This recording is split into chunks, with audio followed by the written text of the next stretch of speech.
پیل کوم د ښکلي رب په ښکلي نامه.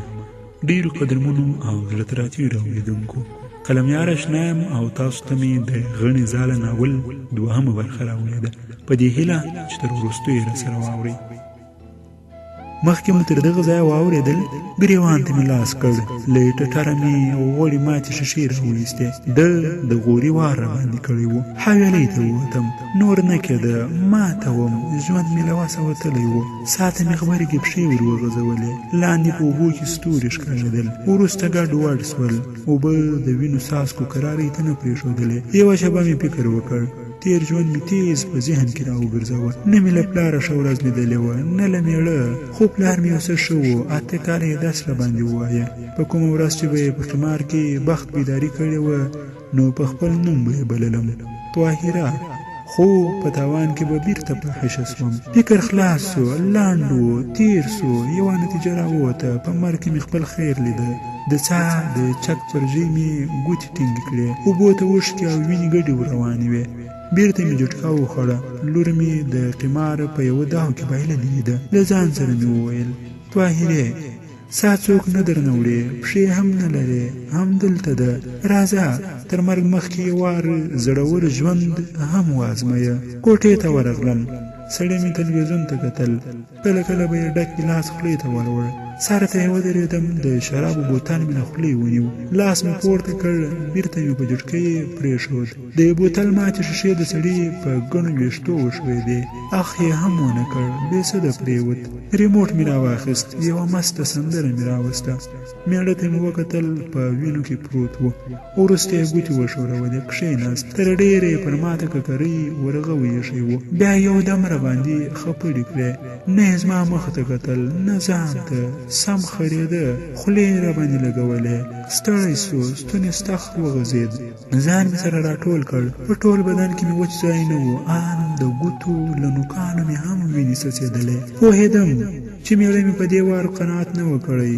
وړه خبره نه وه، ساه یې سموله، بیرته راولاړېده، خو د ده لا په پروتو ستمۍ خوت چې پر ټنډه مې د پیالې وار یې پرې وکړ. دا وار مې ولاړېدو ته پرې نه ښود، له لوښو ډکه المارۍ مې پرې راړنګه کړه. ستمۍ هم غلی سو. ماشومان عادت وه، ان د المارۍ د لوېدو په درانه غږ هم له خپلې کوټې راونوتل. همالته پرېوتم.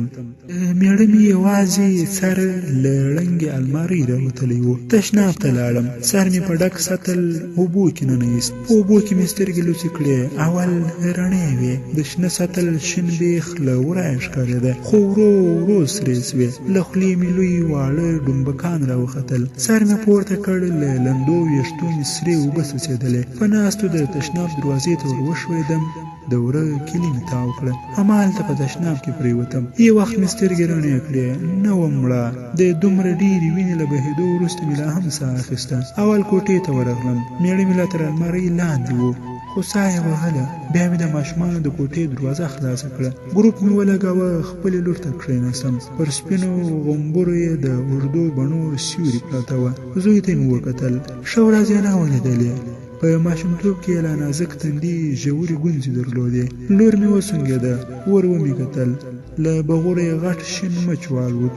په هوا کې مې دواړه ورغوي سره وجنګول، مچ لاندې ولوېد، راوام خیست، پښې یې وهلې. په موټ کې مې چوختاڼی کړ. له ځان سره مې وویل، طاهرې، نور داسې ژوند نه کېږي. دهلیز ته ووتم. 3 بنۍ نه مې راواخیستل. په حویلۍ کې مې اور واچوه. سوځېدو یې خوند راکړ. په زوره مې وخندل. د لمبو رڼا ته کښېناستم. پر دیوال زما د لوڅ سر د جړو ببرو ویښتو سیوري تېرې څوکې درلودې. تر سپېده چاوده همالته وم. کړپا مې واورېده. کوټې ته ورغلم. مېړه مې له خپله ځانه المارۍ لرې کوله. پر المارۍ کښېناستم. له غولې مې د میوو د سپینولو تېره چاقو راواخیست. د مېړه پر ستوني مې ور کښېښود. پوه مې کړ چې په بیا ولاړېدا کې یې تاوان دی. د سپینې سترګې راته نیولې وې. تشناب ته ولاړم، آینې ته مې وکتل، مخ مې وچو وینو نیولی و. پر ځان مې سړې اوبه تویې کړې. وروسته مې چای تیار کړ. اولادونه مې په نس ماړه کړل، مکتب ته مې ولېږل. چاړه مې راواخیسته.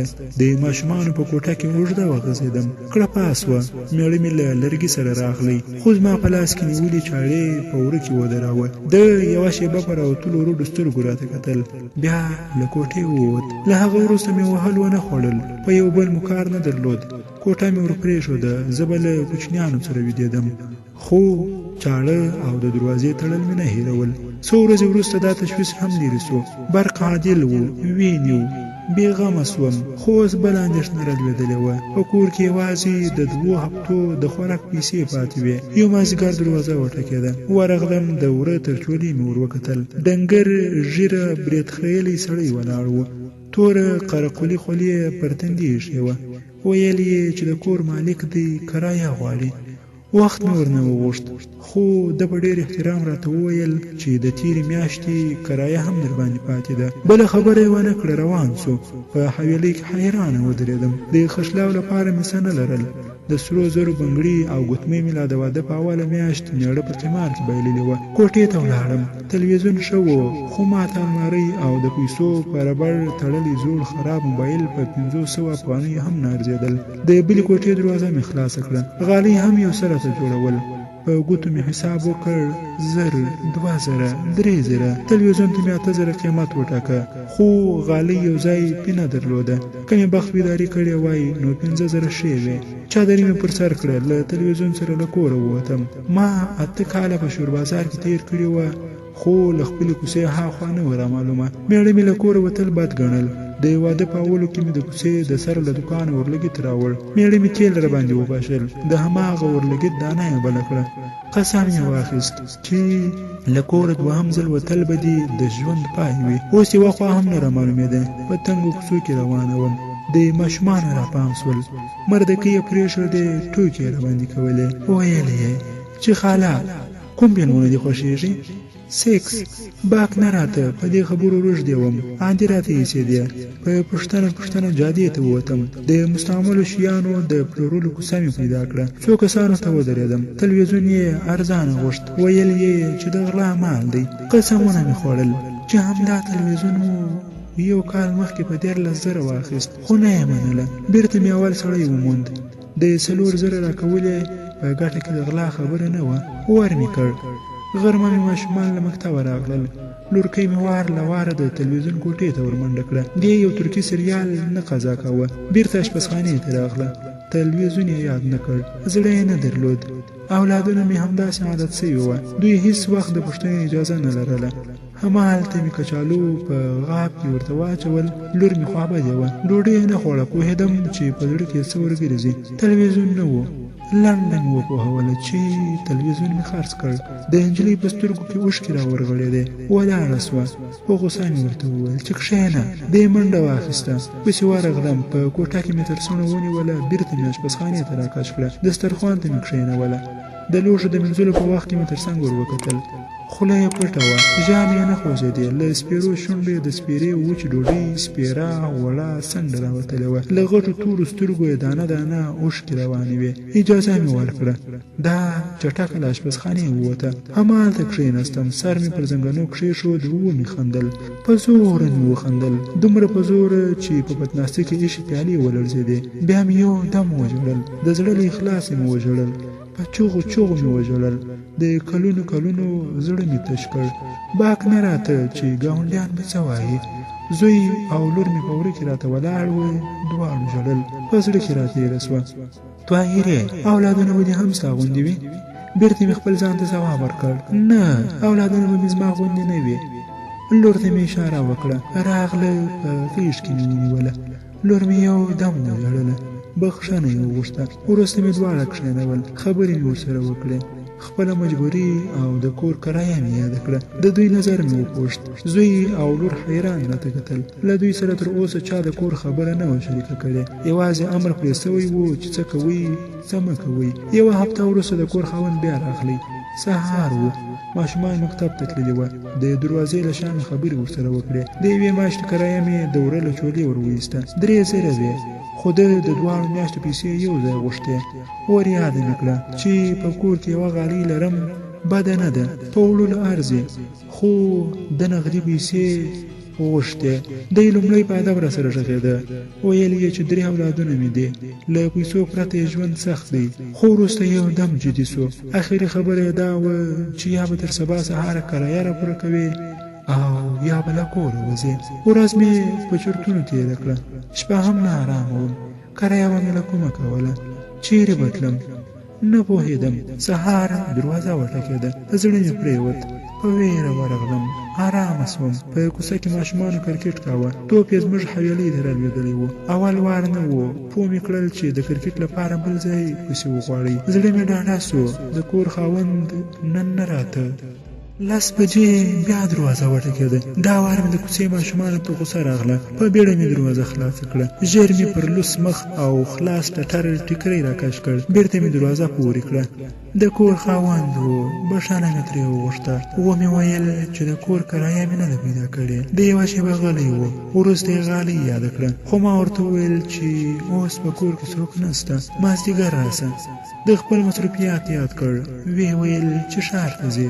زړه نازړه وم، خو اخر خپله مجبوري راباندې زوروره سوه. سړی حویلۍ ته راغی. په بیړه مې کوټه ور وښوده. زه په کوڅه کې ودرېدم. وارخطا وم، خو ښه و. په کوڅه کې یوازې له یوه خړ پراته سپي پرته بل څوک نه و. سپي مې پرده کوله. سړي له هماغه ځایه رانارې کړې چې غالۍ ډېره زړه ده. زړه مې خولې ته راغلی. خدای مې کول چې په کوڅه کې د کومې زړې لرګینې دروازې خوله خلاصه نه سي. سړی ناوخته سو. ناره مې هم نه سوی ورکولی. د څنګ ګاونډیان پوهېدل چې تر 12 بجو یوازې یم. دوی به دې هم خبر وه چې هېڅ خپل نه راته راځي. ناره مانا پردی. په بیړه چوترې ته وختم. له کړکۍ مې ور وکتل. سړی په تاخچه کې ناست و. په موبایل کې یې ګوتې وهلې. کړکۍ مې ور وټکوله. پوه مې کړ چې کور پرېږدي. خو د دروازې د خلاصېدو په وخت کې زما لوس مخ او خلاص سپین ټټر کار کړی و. ده یوازې راته خندل. د کوټې په وره کې ودرېدم. خوله مې جنګه کړه. خواست مې ورته وکړ چې د خدای ومنه، مه مې بې پردې کوه. خو خدایه څه کاوه. زما د سینو سپین نري چاک زورور و. نه ته. قرآن مې ورته راواخیست. ورویه هم نه کتل. د غالۍ پیڅکې یې واړولې. ویې ویل چې د اخیستلو نه ده. ورته ومې ویل چې چیغې وهم، خو چیغې مې نه سوی وهلی. دی مې ډاراوه. په چوغ کې مې خپل تاوان و. خلک خورېدل. ګاونډیان راتلل. که مرداره نه وای دې پردي سړي به زما په کوټه کې څه کول. ومې ژړل. سړی په ډېرو نخرو له حویلۍ ووت. ډیرو قدرمنو او زړه تراتیرو محترم اوریدونکو، د غڼې زاله ناول 2مه برخه پر همدغه ځای پای ته ورسېدل.